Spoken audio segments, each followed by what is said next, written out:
Bien, entonces, hablemos de los procesos que son ARMA o ARIMA. En un momento más converso a qué me refiero con ARIMA, con esa I que no he definido, pero lo voy a conversar hoy.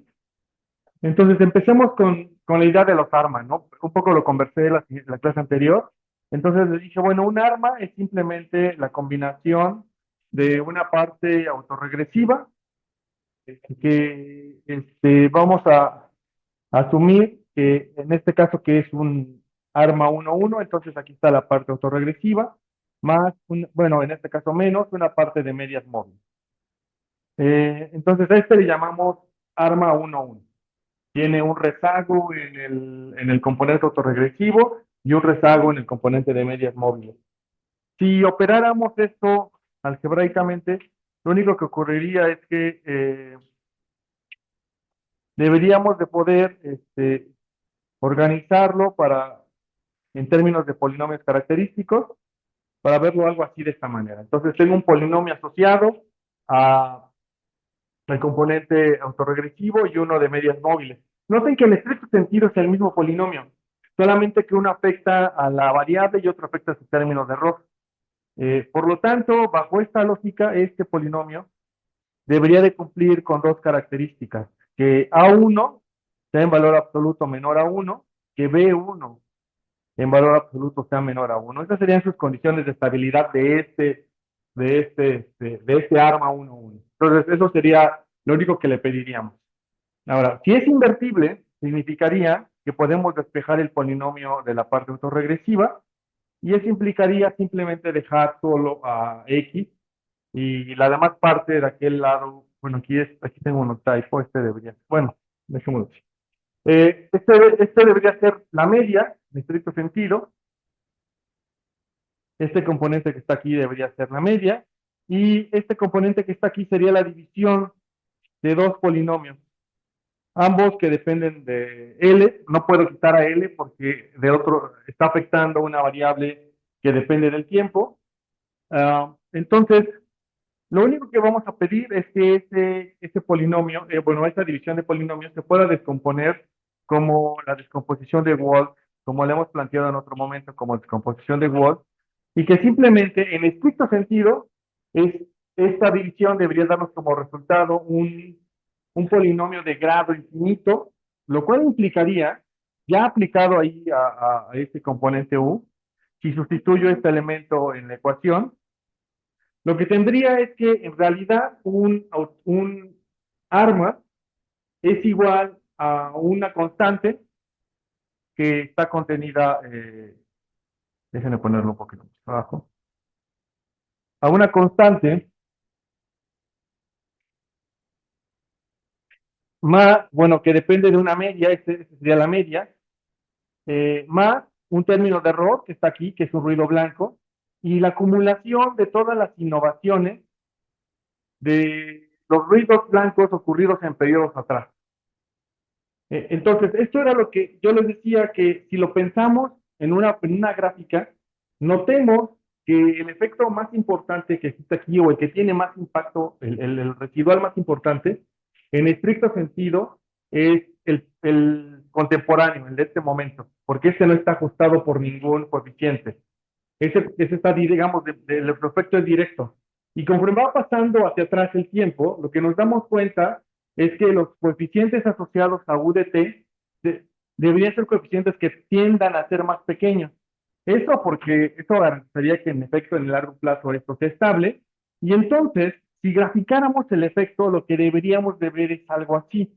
Deberíamos de ver que en la medida en la que transcurre el tiempo, entonces si digamos aquí tengo el tiempo y aquí tengo el efecto de UDT, lo que debería de ver es que en el momento T, el efecto más importante ocurre en ese momento, en el momento T-1 es un efecto ligeramente más pequeño, y así sucesivamente.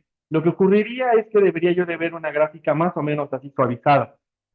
¿Y eso a qué se parece? Si lo recuerdan. ¿La recuerdan a quién se parece esa gráfica? ¿A qué objeto que habíamos hecho?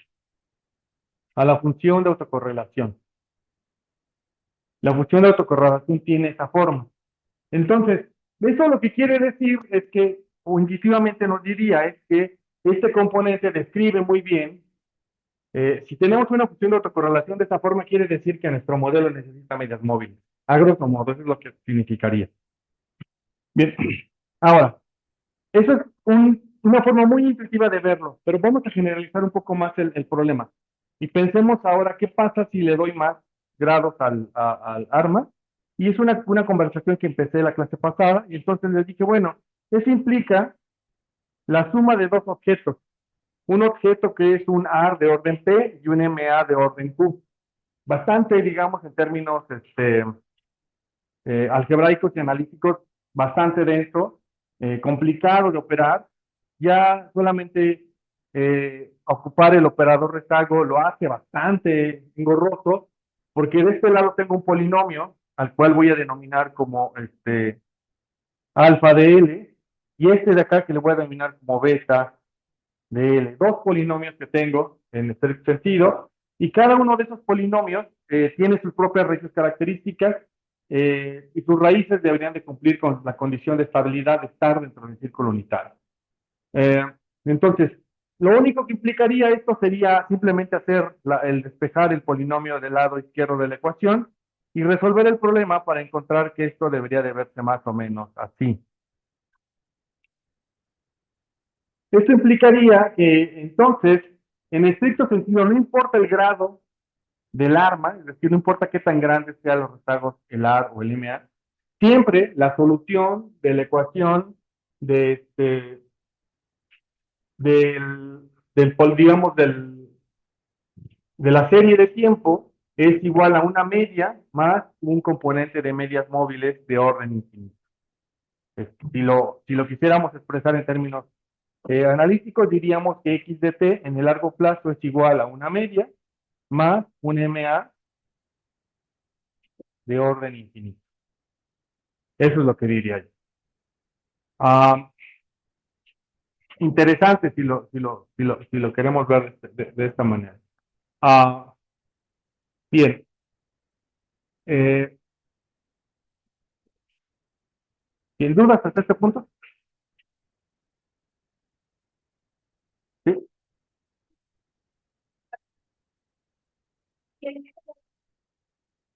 Ah, beta, simplemente es notación. Aquí le pongo beta para distinguirlo del polinomio de este lado. No, son diferentes en el orden, porque el número de P puede ser distinto de Q. No son igual. O sea, el número de rezagos en el autorregresivo puede ser más grande que el número de rezagos en la media móvil. En general, distintos, no son iguales.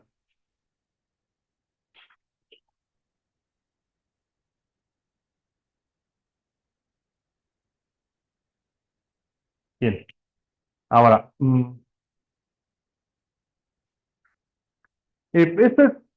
digamos, este objeto en realidad cumple con todos los supuestos que conocemos. La media es constante y su varianza o su autocovarianza se comporta como esta ecuación. Y por lo tanto, podríamos decir que en general es un amigo que es estable y que es estacionario. Tiene una media constante y una varianza que sería constante en este sentido, estacionario. Entonces, digamos, lo único que diferencia, y esto es una cosa que deberíamos tener siempre en mente, es que en realidad lo que estamos tratando de modelar siempre aquí, al menos hasta esta parte de series de tiempo, son objetos que en realidad se comportan como ruido blanco. Pues lo único que los diferencia de los ruidos blancos es que no están centrados en el cero, sino están centrados en otro punto. Pero en general son eso. No tienen otra característica distintiva. ¿Vale? Bien. Vamos a trabajar en R este caso. Voy a trabajar con clase 9, como les dije. Entonces, vamos a R. Clase 9. Entonces, voy a necesitar esas bibliotecas que ya he conversado en otras ocasiones, que son las habituales. ggplot2, dplyr y readXL. Bien, los otros me confirman si se alcanza. Ok, gracias. Entonces, es nuestra tabla de datos que ya conocemos y con todas estas dummies que tenemos aquí, que tratamos de controlar algún efecto que tenga la serie. Entonces, lo que voy a hacer es importar simplemente la serie. La serie, le importo, es base de transporte aéreo y la tengo, está actualizada hasta junio de este año, ¿no? O sea, no está tan desactualizada en realidad. Am, Bien, voy a necesitar entonces ahora sí la fusión de las dos herramientas que había mostrado. Tengo una función que extrae del polinomio característico de la parte autorregresiva, ese se llama root, y tengo otra función que extrae el polinomio característico de las medias móviles que le llamé MAROOT.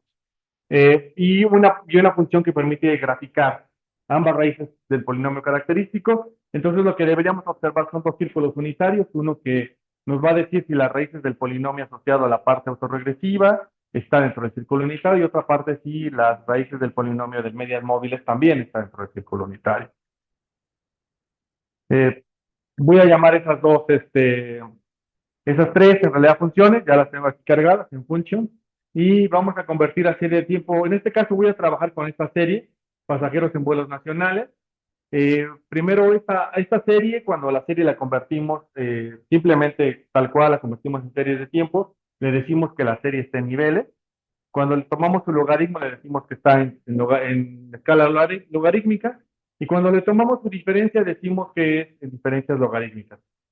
El tercer caso es el más próximo a una tasa de crecimiento, en este caso, una tasa de crecimiento mensual del transporte en pasajeros en vuelos nacionales. Y voy a volver serie de tiempo las DOMI, entonces aquí estoy controlando básicamente la pandemia, con esta DOMI de febrero, esta DOMI de marzo también sería parte de la pandemia, la de abril también, mayo, todo eso es básicamente pandemia. Y junio es la recuperación que hubo justamente después del primer proceso de lockdown que hubo en México. Luego tenemos unos datos de julio, que también está un poco asociado con cuando se relajaron un poco las medidas en ese verano del 2020. Y tengo una DOMI del 2021 que controla el pico que ocurrió de COVID en 2021 y que otra vez obligó a cerrar muchas de las cosas, actividades que se habían como más o menos abierto. Y luego la de marzo 2021, que más o menos tiene las mismas características. Y estas DOMIs, que solo toman el valor de uno en cada uno, por ejemplo, de este caso de enero, lo que trata de controlar es efectos estacionales del transporte aéreo. Entonces, por ejemplo, enero es uno de los meses más o menos malos para el transporte aéreo junto con febrero. Son de los dos meses más habitualmente malos. Los julios son muy buenos por la temporada de verano y los diciembres también son muy buenos. Y esta DOMI de 2022, creo que desde la vez pasada conversamos que no me acordaba exactamente por qué controlaban. Eh, Bien, son anomalías que vemos en la serie. Exactamente. Entonces, lo que voy a hacer es simplemente mostrar este gráfico que tengo aquí y vamos a desde aquí visualizar un poquito el problema que tenemos. Entonces, lo que trato de controlar con estos DOMIs son básicamente estos shocks que están aquí, pero creo que sería lo mejor pensar en esta serie por sí misma. Eh, entonces, eh, probablemente el shock que debería de controlar, el que sí o sí debería controlar es el del 2020, pero si ustedes observan los meses subsecuentes, hay unos cambios abruptos. De hecho, la serie hasta antes del 2020 parecía que era bastante estable en términos de parecer un proceso estacionario. Después del 2020 ha tenido un proceso como de eh, crecimientos y digamos que de crecimientos que no habíamos observado anteriormente. Veamos la serie de niveles, por ejemplo. Si grafico la serie de niveles, eh, si grafico la serie de niveles, lo que me voy a encontrar es con que aquí está la serie, digamos, cae en julio en 2020 y luego se recupera, pero tardó mucho tiempo en recuperarse. Probablemente hasta mediados de este año, bueno, principios de este año, perdón, alcanzó sus niveles que hubiéramos observado, digamos, si no hubiera habido pandemia, ¿no? Pero antes de eso, en realidad la serie tuvo un proceso de recuperación significativamente lento. Eh, Bien, y lo cual se traduce si graficáramos la serie otra vez de diferencias, se traduce justamente en este proceso que tiene muchos cambios abruptos. Otra cosa que también se ve aquí es que, si lo pensamos, es que los picos pareciera ser que son regulares. Si observamos esas variaciones y esas caídas son regulares, eso me hace pensar que la serie tiene estacionalidad. ¿Sí? Entonces, por eso estoy ocupando esas dummies. Hay una cosa que tal vez debería hacer, que es quitarle la estacionalidad a la serie. No, hasta ahorita nadie me lo ha preguntado por qué no desestacionalicé la serie, pero me imagino que tiene que ver con que no he visto el concepto. Pero una de las cosas que tendré yo que hacer es, tengo dos alternativas, o le quito estacionalidad a la serie con un filtro, que lo voy a ver aquí en clase, como en dos clases, o la controlo a través de DOM. Son las dos maneras, pero tendría que reconocer de alguna manera que existe estacionalidad. Lo voy a hacer en este caso de la segunda forma, que lo voy a incorporar como parte de los regresores. Entonces, bien, lo primero que voy a hacer es una ARIMA para los pasajeros en vuelos nacionales de diferencias. Entonces, ya está, voy a trabajar la serie en diferencias porque es la única que pienso que puede ser estacionaria. Eh, Voy a trabajar un ARMA 1.1. Bien, ahora, la pregunta es, ¿por qué? ¿Qué significa la I que está justo entre AR y MA? Esa es la pregunta que me han hecho, me hicieron desde la clase pasada. Lo que significa esa I es que es la, digamos, es la incorporación del concepto de integrado. ¿Sí? Cuando hablemos de un proceso integrado, quiere decir que el proceso originalmente no era estacionario y que tuve que diferenciarlo algún número de veces para hacerlo estacionario. Este es nuestro caso. Vamos a ver la gráfica. Voy a graficar estas tres cosas. A ver. Entonces, por ejemplo, si grafico la serie en logaritmos, vería que la serie está así, creciente. Esta serie no es estacionaria, bajo nuestro concepto. Entonces, pero una vez que la diferencio, se vuelve de esta forma, pareciendo estacionaria. Entonces, ¿cuántas veces tuve que diferenciarla para hacerla estacionaria? Una vez. ¿Sí? Entonces, ese uno o ese una vez que tuve que diferenciarle ya hace que el procedimiento en realidad que estoy modelando es integrado de orden uno, porque tuvo que pasar al menos una diferencia para que la serie se volviera estacionaria. En este momento yo no sé utilizar otra técnica que no sea técnicas aplicadas a procesos que son estacionarios. Ese supuesto lo voy a relajar como por ahí de pasado el examen. Voy a relajar ese supuesto de cómo tratar las series cuando no son estacionarias. Y hay técnicas para eso, ¿vale? Bien, pero entonces aquí hay que abrir una pregunta. Si modelo la serie en diferencias, quiere decir que en estricto sentido no estoy modelando el proceso que originalmente quería preguntarme, que en este caso era la serie de pasajeros transportados. Sí, en efecto, no estoy modelando este proceso. Pero eso no implica que utilizando este mecanismo no pueda reconstruir la otra serie. Es una cosa que voy a hacer, espero me empiece a dar tiempo hoy. Bien. Ah, si modelas la serie en diferencias, ¿a qué te refieres con? Lo que dije es que si la modelas en diferencias, en realidad no estás modelando el proceso que te interesaba, que en este caso era los pasajeros transportados en vuelos nacionales. La serie que me interesaba era esta, pero esta no la estoy modelando porque esta no es estacionaria. La vuelvo estacionaria diferenciándola. Entonces, la duda que seguramente queda es, si modelo la serie en diferencias, ¿cómo hago para que esa modelación me permita recuperar información de esto? ¿Sí? Es algo que voy a hacer también más adelante. ¿Vale? Bueno. Ok, entonces aquí está, modelo mi serie en diferencias. Yo puedo hacer de forma automática que el modelo, que la ARIMA considere la diferencia. Entonces, si ustedes quisieran, podrían quitarle aquí la D, y eso implicaría que tendrían la serie en logaritmos. Pero si quisieran modelarla en diferencias, lo único que tendría que hacer es cambiar este cero por un uno. Entonces, si hacemos esto, vamos a hacerlo aquí, lo voy a hacer, de hecho, en la consola para que se vea más fácil. Entonces,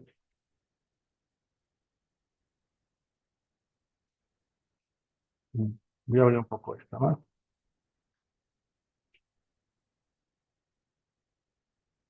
Entonces, este es el modelo utilizando esta especificación. Le dije que lo diferenciara una vez. Aquí está el uno, lo cambié en medio. ¿Sí? Ahora voy a utilizar la otra modelación, que es la que yo propongo, que es, ay, que es utilizar aquí la letra D para que sea la serie en diferencias y utilizar aquí el cero. Y vamos a comparar los dos modelos. Entonces, este modelo que tengo aquí, noten, me da este coeficiente A1, que cumple que en valor absoluto es menor a 1, entonces es estable en la parte A, y en medias móviles también es menor a 1, entonces también es estable en la parte media móvil. Pero noten que no me da intercepto. Y si lo modelo como yo digo, sí me da intercepto. ¿Por qué creen que ocurre esto?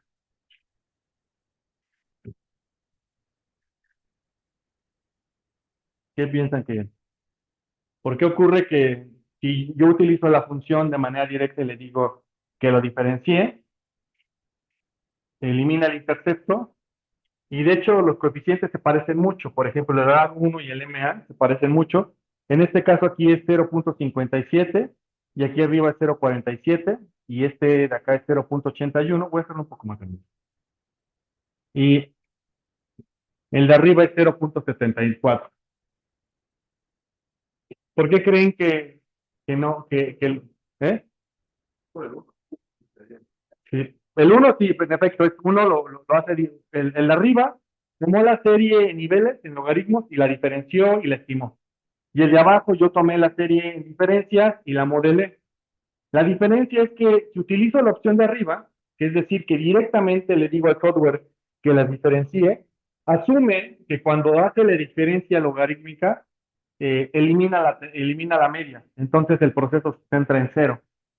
Entonces asume que el proceso ya está, digamos, centrado en cero y por lo tanto no existe intercepto. En el segundo caso, en el que yo la diferencio la serie y la incorporo a la modelación, sí considero un intercepto. Entonces, en realidad, el modelo más restringido sería el primero y el modelo menos restringido sería el segundo. Por eso mi propuesta es que siempre los modelen utilizando esta especificación, que es colocando ahí el cero y la serie en diferencia, para que estimen un modelo menos restringido. ¿Sí? ¿Dudas con eso? ¿Sí? Vale. Entonces, estimamos este modelo y vamos a imprimir los resultados y vemos los residuales. Y bueno, voy a ejecutar todo el chunk.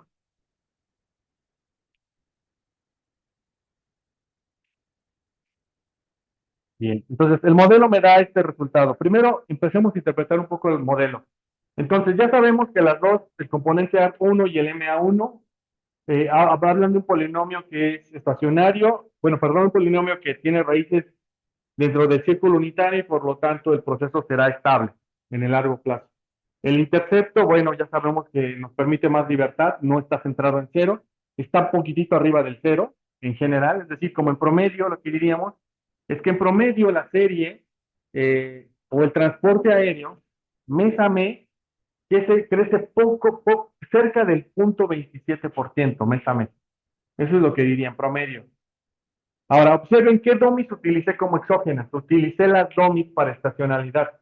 ¿Y ustedes qué piensan? ¿Que esas domis indican que la serie tiene estacionalidad o no?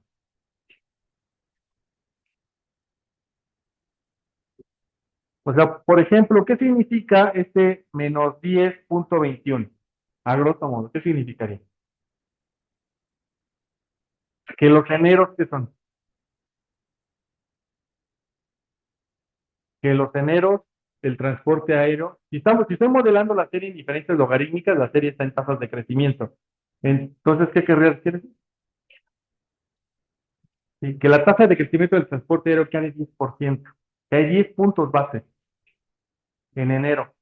En promedio, todos los eneros, el transporte aéreo cae 10%. Y es significativo. ¿Cómo sé que es significativo? Porque hago la división entre el coeficiente y el error estándar y esto me da más que 2. Y luego los febreros cae 11%, los julios crece 18% y los diciembre 6%. Entonces, viendo eso, puedo ver claramente que la serie tiene estacionalidad.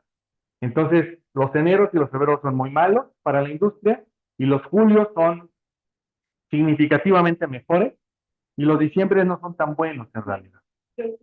Son, son como una tercera parte del transporte del crecimiento que se observaría en julio, ¿vale?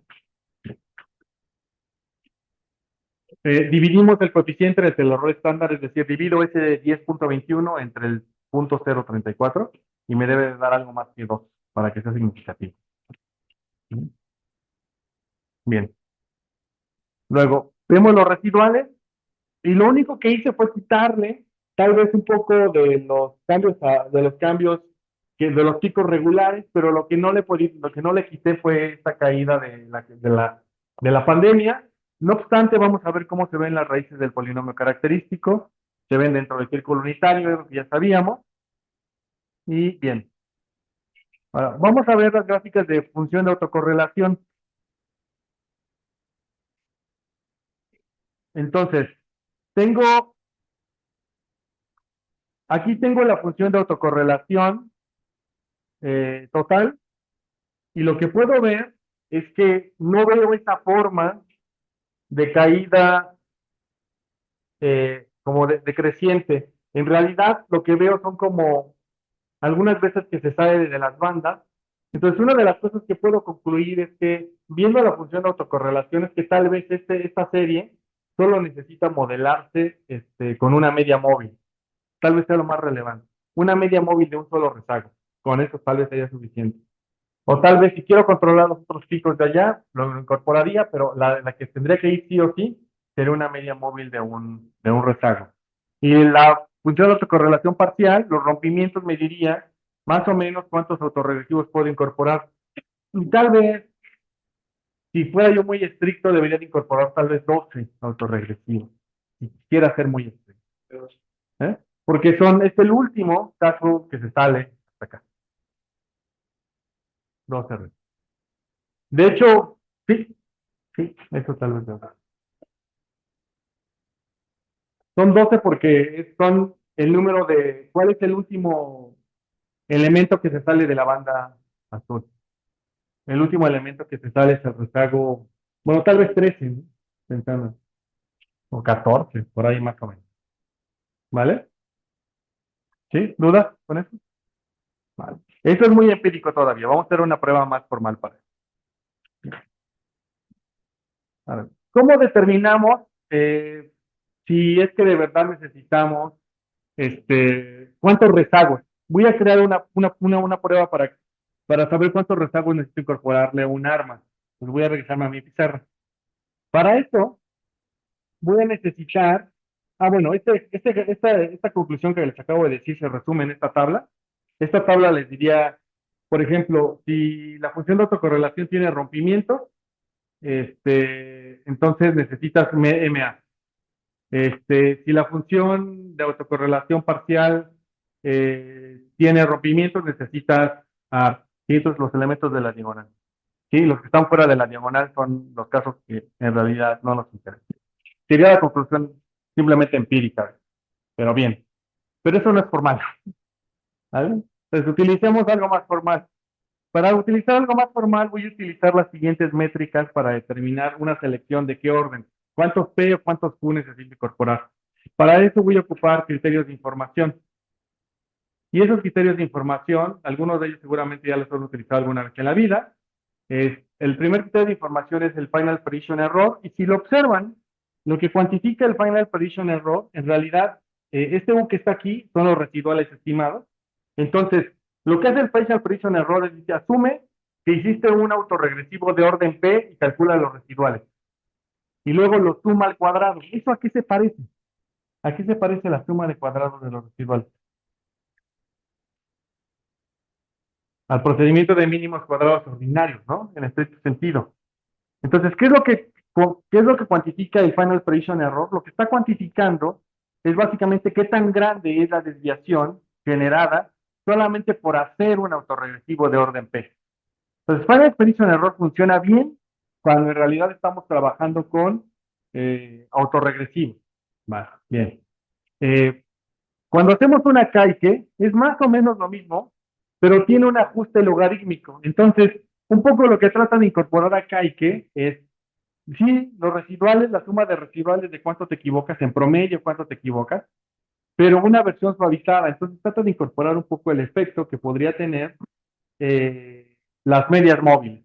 Entonces, uno de los criterios más importantes que se suele ocupar es el de Akaike, digamos, ese sería como el, la mejor opción, sería ocupar Akaike. La segunda mejor opción sería ocupar Swatch. Y mi tercera opción sería Hananan. Esas tres métricas, estas tres, si lo observan, en realidad las tres en realidad casi son lo mismo. Lo único que cambia es cómo incorporan el tamaño de muestra. En el caso de Schwartz, la muestra la incorpora de forma logarítmica y la divide entre el total de la muestra, es el componente final. En realidad, lo único que está haciendo es como penalizar. Si la muestra es muy grande, el criterio de Schwartz se hace más grande. Entonces, si la muestra es muy pequeña, el criterio de Schwartz será más pequeño.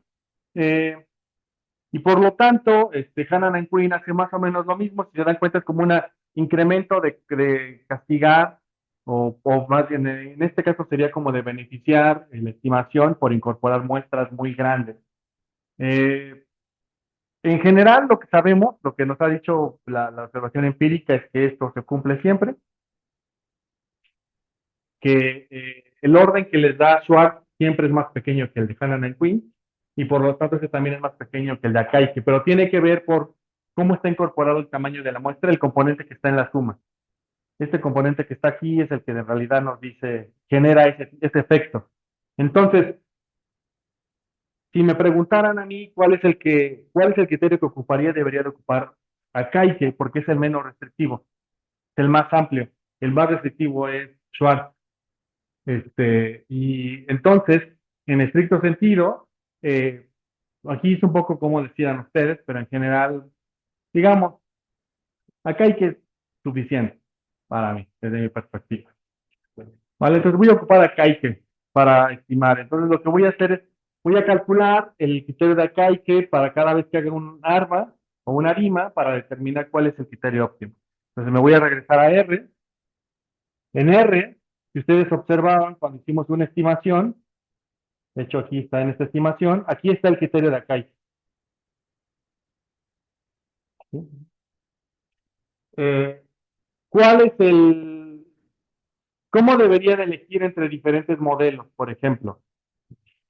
Si me da un criterio de acá y que, por ejemplo, 253 y que le incorporé 1, por ejemplo, vamos a incorporarle ahora, vamos a hacer un modelo un poquito distinto. Vamos a decir que a lo mejor incremento a 14, ¿sí? 14 rezagos en el autorregresivo y un media móvil, como es el que había yo más o menos inferido que me daban los datos. El criterio de acá y que me da es de 298, menos 298, ¿vale? Ahora lo voy a regresar al otro caso. Entonces este era menos 298 y lo voy a regresar al el caso en que este era 1 y 1.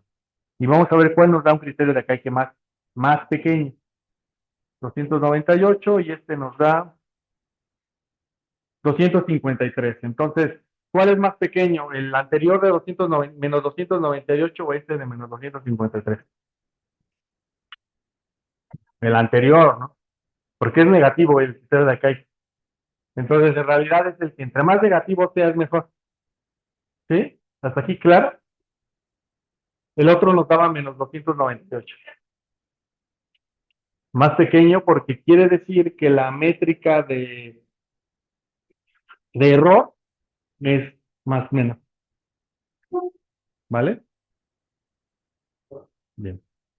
Siempre acuérdate que cómo están los criterios de información. Los criterios de información es la acumulación de los errores, pero en versión logarítmica. Entonces, ¿cuánto vale el logaritmo de 1? ¿Alguien se acuerda? ¿Cuánto vale el logaritmo de 1? 0. ¿Cuánto vale el logaritmo de 2? Más que 0. ¿Y cuánto vale el logaritmo de 0.5? Menos algo, ¿no? Entonces, cómo debería ser ese criterio de acá que para que sea mejor para nosotros? Más negativo, ¿sí? Cualquier cosa que sea positiva, de hecho, no es tan bueno. En realidad lo que debería ocurrir es que sea más negativo, ¿sí? ¿Vale? ¿Dudas con esos comentarios? ¿Quejas, sugerencias con gusto? Vale. Ok. Vale.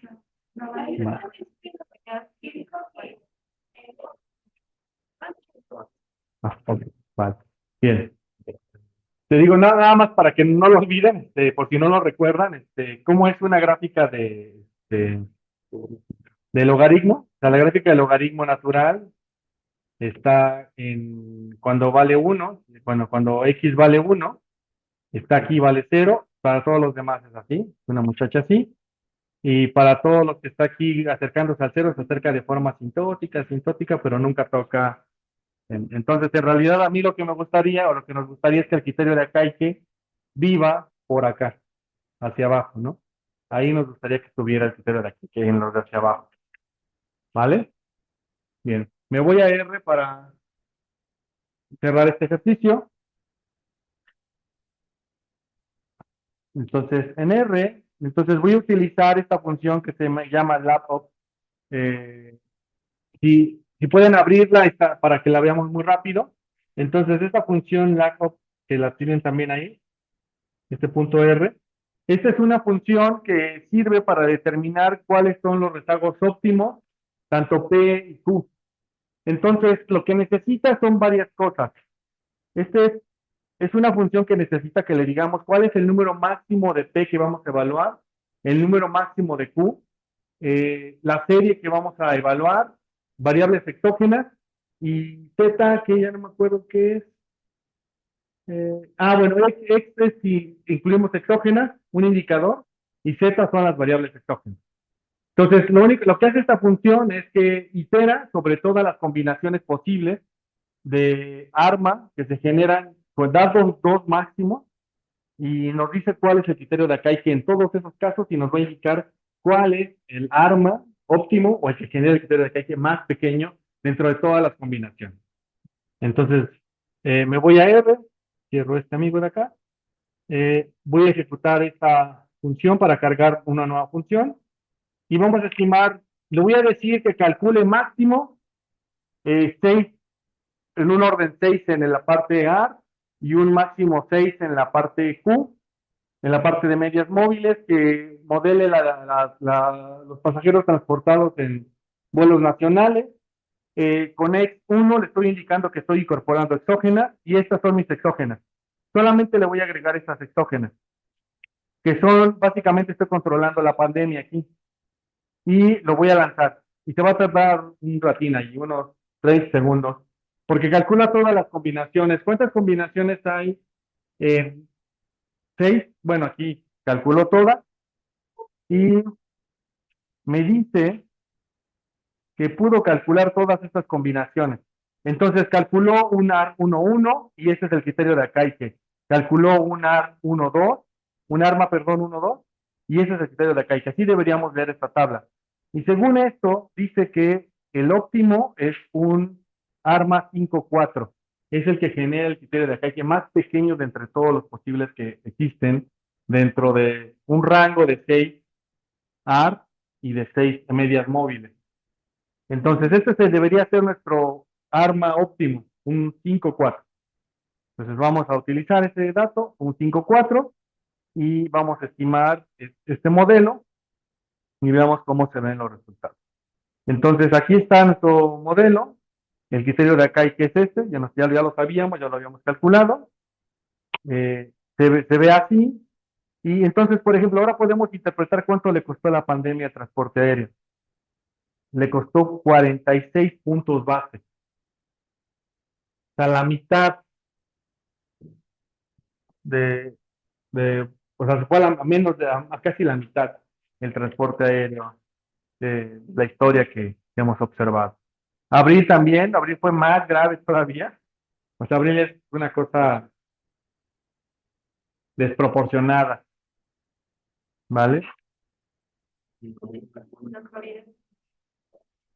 Y esta sería la serie, y aún así todavía me faltarían corregir cosas. ¿Esta qué es? Ya le habíamos dicho, esta es la crisis prime, creo, si no me recuerdo, 2008, y este es el pico de la pandemia de ese invierno del 2021, según recuerdo. ¿Vale? Bien, podemos calcular,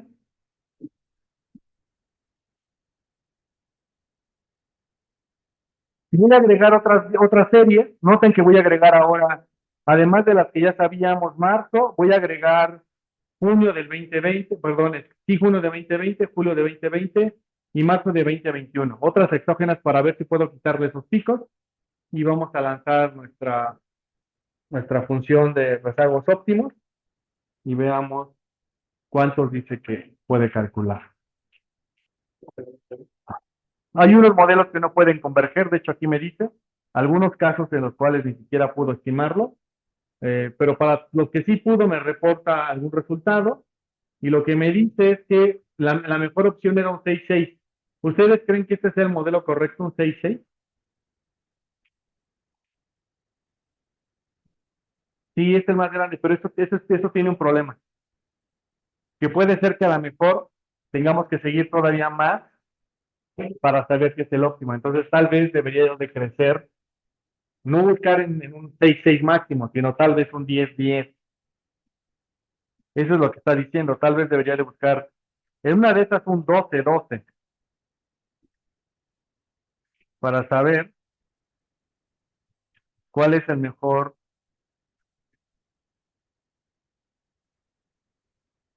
ARBA. No está tardando tanto, esperemos que sí acabe. Se tarda porque es un proceso iterativo. Prueba, estima cada modelo, extrae la información y va comparando.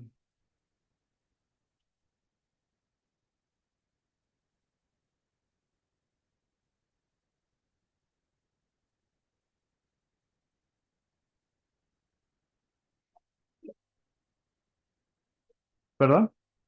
Ah, no tienen que ser iguales, tú puedes elegir qué quieres. Yo elegí iguales porque me da flojera pensar en, en números diferentes, pero pueden ser los mismos.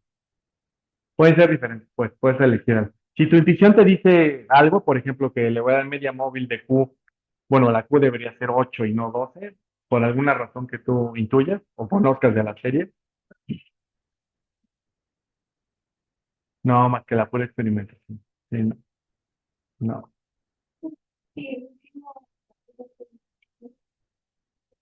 Sí, nos conviene seguir porque en realidad no sabes si más abajo hay más, o sea, si más, si considerando más rezagos, había un modelo que era todavía mejor. Vamos a ver, ya se tardó un ratín.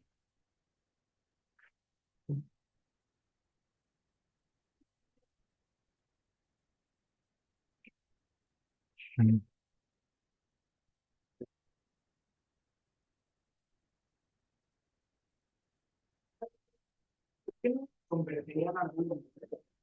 Porque cuando calcula sí, o sea, sí puede estimarlo, pero lo que no puede calcular es las variantes, la desviación estándar. Entonces, la desviación estándar se calcula con una inversa, y esa inversa, de hecho, el problema es este mismo. Tal vez lo tengo que escribir. O sea, algunos modelos no se pueden estimar porque si ustedes se acuerdan de su curso espero, de regresión lineal, se acordarán que la beta estimado es igual a este objeto, x' por x a la menos uno por x' por y. ¿Se acuerdan de esto? ¿Sí? Vale, entonces, hay una de las cosas muy lindas que le pasa a que es que este debería existir, y esa a veces no existe. Y cuando no existe es cuando no puede estimar.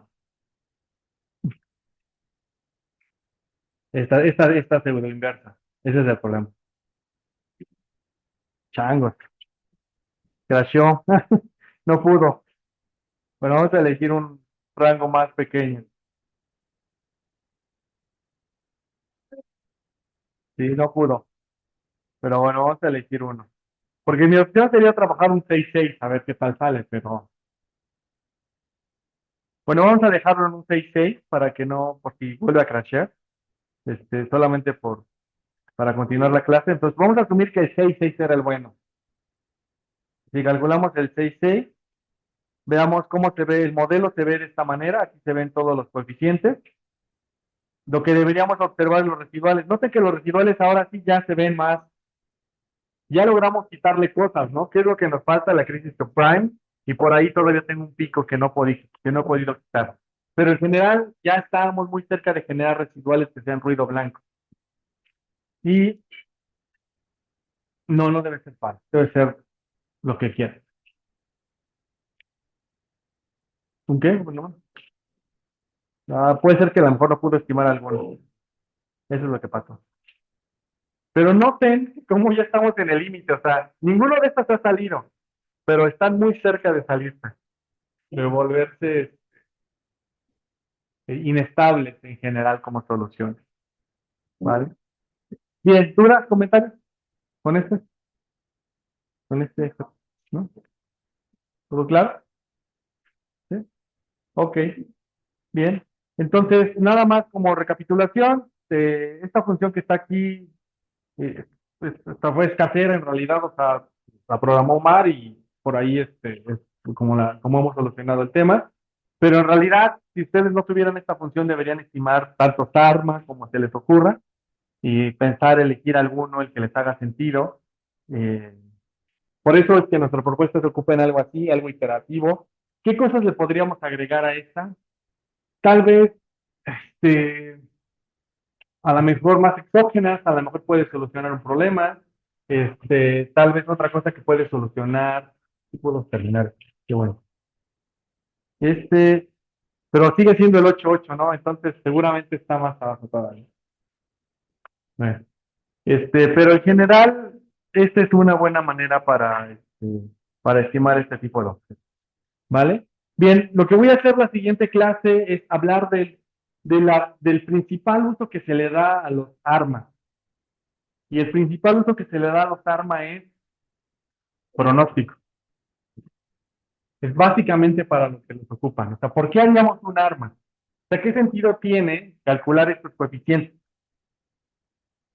O sea, más allá de que sí tienen una interpretación y de que pueden tener algún sentido, ¿qué sentido tiene estimarlo?